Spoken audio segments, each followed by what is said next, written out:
In a recent interview, UFO abduction expert and former CIA operative, Derrel Sims, warned humans against trying to contact aliens.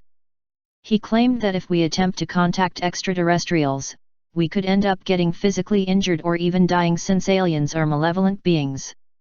On his website called Alien Hunter, Sims documented his first ever encounter with aliens, which happened in 1952 when he was just 4 years of age.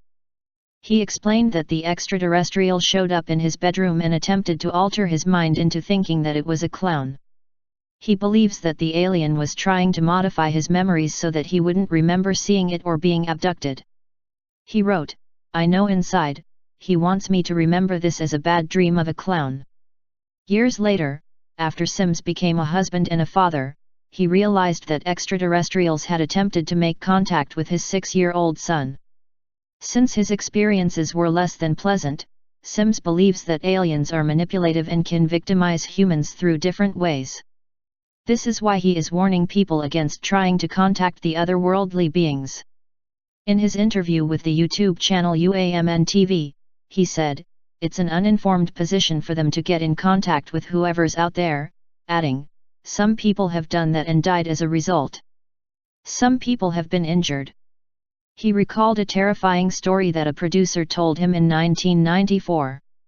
A television and movie production crew flashed strong lights into the sky at an area that was known for UFO activity in order to try and contact aliens.